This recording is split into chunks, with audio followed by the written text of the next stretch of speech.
क्या आप जानते हैं कि गणेश चतुर्थी सिर्फ एक पर्व नहीं, बल्कि एक ऐसा रहस्य है जो देवताओं, ऋषियों और स्वयं भगवान शिव से जुड़ा है। आज हम आपको गणेश चतुर्थी की वो असली कथा सुनाने जा रहे हैं, जिसे जानकर आप हैरान भी होंगे और भाव विभोर भी। भारत में साल भर अनेक त्योहार मनाए जाते हैं, लेकिन गणेश चतुर्थी का उत्सव सबसे अलग है। इस दिन बप्पा का आगमन होता है और पूरा वातावरण ढोल, ताशों, भजनों और श्रद्धा से भर उठता है। लोग पूछते हैं, क्यों होते हैं गणेश प्रथम पूज्य? क्यों होती है उनकी पूजा चतुर्थी के दिन?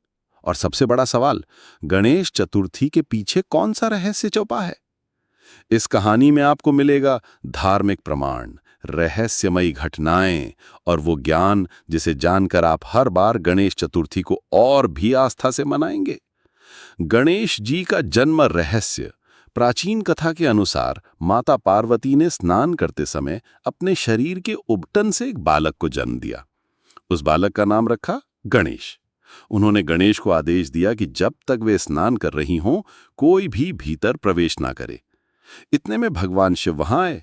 उन्होंने भीतर जाने की इच्छा जताई, लेकिन छोटे गणेश ने उन्हें रोक दिया। शिव ने समझाया, मैं तुम्हारा पिता हूं, परंतु गणेश अपनी माता के आदेश पर अडिग रहे। ये देखकर शिव क्रोधित हो उठे और त्रिशूल से उनका मस्तक अलग कर दिया। जब माता पार्वती बाहर आईं और ये दृश्य देखा तो उनका क्रोध भयानक रूप बैठ गया। पूरा ब्रह्मांड कांपने लगा। उन्होंने शिव से कहा कि यदि मेरे पुत्र को जीवन न मिला तो मैं संहार कर दूंगी। हाथी का सिर क्यों लगाया गया? तब भगवान शिव, विष्णु और ब्रह्मा ने मिलकर गणेश को पुनर्जीवित करने का उपाय निकाला। उन्होंने उत्तर दिशा में सोए पहले जीव का सिर लाने का आदेश दिया। संयोग से वो एक हाथी था। उसका सिर लाकर गणेश के धड़ पर लगाया गया और वे पुनर्जीवित हो उठे। इसी क्षण देवताओं ने घोषणा की कि अब से सभी शुभ कार्यों में सर्वप्रथम गणेश की पूजा होगी। गणपति ही विघ्नहर्ता और मंगलकर्ता कहलाएंगे। रहस्यमयी तथ्य।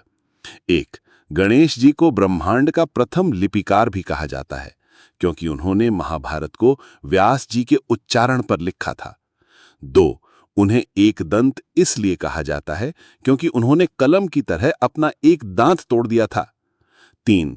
गणेश चतुर्थी पर चंद्रमा देखना अशुभ माना जाता है। कहा जाता है कि इस दिन चंद्रमा ने गणेश का उपहास उड़ाया था, जिसके कारण उन्हें श्राप मिला था।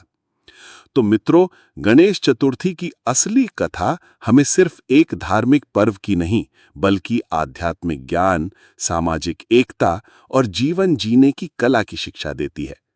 हर बार जब हम बप्पा की आरती करें तो याद रखें, गणपति सिर्फ हमारे विघ्नहर्ता नहीं, बल्कि हमारे जीवन गुरु भी हैं। दोस्तों, अब जब भी आप गणेश चतुर्थी मनाएंगे तो याद रखिएगा कि ये सिर्फ पूजा नहीं, बल्कि आत्मज्ञान और एकता का पर्व है। अगर आपको ये रहस्यमयी कथा पसंद आई हो तो गणपति बप्पा मोरया लिखकर कमेंट कीजिए और इस कहानी को अपने दोस्तों तक जरूर पहुंचाइए, क्योंकि बप्पा की महिमा जितनी बांटी जाए उतनी बढ़ती है।